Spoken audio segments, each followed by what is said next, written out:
record symbol is up, so we're going to move back into the PowerPoint, talk about the subcutaneous layer. It has loose connective tissue. There'll be questions on WebAssign on loose connective tissue. There's fat there to uh, insulate the skin from heat not moving past the epidermis and dermis. So the subcutaneous layer is loosely attached to the dermis. It's loosely attached to muscles. Everybody knows we can move our skin around in certain locations. The fat cells thermally insulate the skin and to keep heat from uh, migrating into the layers like muscles and different organs and membranes. And it's where the hypodermic needle has its contents released. I hope that everybody's vaccinated. I've had a message that one student and her daughter got uh, COVID. I hope they're recovering. I don't know whether they got the vaccination, but please, if you haven't, really consider that, because all courses are planned to be brick and mortar except distance learning courses that have always been on uh, on the online side of things. So remember, get your vaccination, and remember that all the anatomy and physiology courses and biology courses are going back into the classroom. Accessory structures. Hairs. I want you to know about the shaft. I'm not going to ask you about the cortex, medulla, or cuticle, but I will ask you about the hair shaft within the hair follicle, and I'll ask you about erecti pilli muscles. So if we take a cross section of the epidermis and dermis that contains hair follicles, you should recognize epidermis. Here's the hair shaft where the hair grows in the follicle. I'm sorry, the shaft comes out in the beyond the epidermis, and the hair root is growing within the hair follicles with actively growing cells and cells undergoing mitosis, because cells has to be constantly replaced from the stratum corneum, because every time you take a bath, every time you have friction, every time you have clothes rubbing against your body, anytime you have a lot of pressure on your skin, white blood cells are going to, dead cells of the stratum corneum are going to be released, and they're released all over your house. So I guess if you vacuum constantly, you might be able to get them all, but they probably provide food for mites that are in your house and for all the bacteria and fungi that are growing there. You also have fungi and bacteria growing on all your skin. There's different types of bacteria and yeast that grow in your underarms and your groin. You probably figured that out, but there's bacteria and yeast all over your body. So the hair papilla is where the cells are actively growing and dividing uh, to produce the hair root. And from the stratum germinativum, you have to have many, many cells produced by mitosis that are growing in order to keep all of the cells, layers of the epidermis to be supplied with new cells that are going to grow. Okay, so what does a hair follicle look like? The hair follicle is lined by epidermal tissue. It's connected to a sebaceous gland. Each hair follicle is connected to the erecti pilli muscle. The hair root is growing tissue.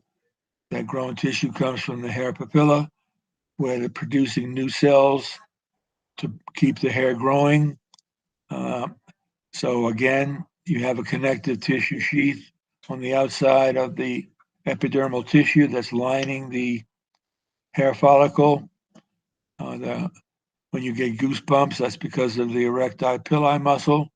You get sebum from the sebaceous glands, which helps waterproof the hair and the surface of the skin. So if you take a cross section of a hair follicle, all I want you to know, it has connective tissue on top of the wall of the follicle, which is epidermal tissue. We're not going to ask you about the cuticle, cortex, and medulla. This is interesting information. We won't ask you about how fast hair grows or how long it sticks around, but that's interesting. Old hair is shed. That's why I'm bald, and other people get bald. I mentioned sebaceous glands. It's a holocrine gland. You won't have to know what that means. What you have to know is that the sebum is an oily secretion and it lubricates the hair shaft. The sebaceous follicle also is going to be a skin uh, lubricant. It's going to help waterproof the skin also. So you have the sebaceous gland, which leads to an output follicle that's going to lubricate skin and waterproof the skin. So if we look at a sebaceous gland in relationship to the hair follicles, you can see that the sebaceous gland is very intimately connected so that it can waterproof and lubricate the hair shaft, and it can release sebum, which is also involved in waterproofing and lubricating the skin. So if you look at a cross section, this is the hair follicle, this is the epidermal tissue.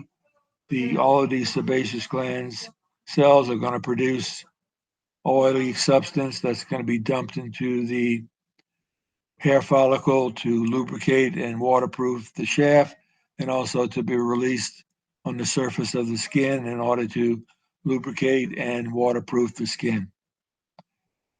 Notice that in the base of these sebaceous glands, you're going to have very rapid growth and production of the sebum, which is the oily, waxy substance, which is released into the follicle of the hair, and it will help lubricate and waterproof that hair, and some of it will get to the skin and lubricate and waterproof the skin. So sweat glands are of two types: apocrine, which uh, are found in the axilla, the areola of the breast, and the groin. Their job is to make you smell according to your funky smell. We have 3,000 genes that control olfaction or control your sensation of uh, that funky smell. And many people say that the unique odor of each person is one of the major reasons that people mate, and then why they pick out a particular male or female to mate with, because certain people are turned on by a certain smell. Do pheromones work? I don't know, but you can wear them, you can buy them on the internet, and obviously some people use cologne and perfume. Uh, but these apocrine glands are located in your armpits, areola on the surface of breast, and in the groin. The American glands are the most numerous. They secrete salty water. They allow for heat loss, and there's many of them in the skin, 500 per square centimeter. Each centimeter is 2.54 inches, so that's a lot of sweat glands. Sweat glands are the reason that the human species has been able to spread all across the earth, to Alaska, to Panama and Ecuador and the Saharan desert, because we can cool ourselves with sweat glands. So if we take another look at American duct, which is a sweat gland that is responsible for producing sweat, which is salty water, and allows evaporative cooling to take place and to cool our body. So all of that sweat evaporates, and it's made of salt and water and some waste materials. But these American glands are the most numerous. Their duct empties directly through the epidermis onto the skin. The African sweat gland is uh, many of them go into hairs, but they release a particular scent by the time that sweat is metabolized, and that sweat will be evaporating rather, and it'll be give each person a unique odor that we sense, and many evolutionary psychologists say that the unique smell of each person is very much responsible for why we pick a mate on the basic physiological level, even below psychology, because uh, we smell another person based upon the olfactory receptors in our nose. So here's another American gland. There's 500 per square centimeter. So a square centimeter would be a little square here.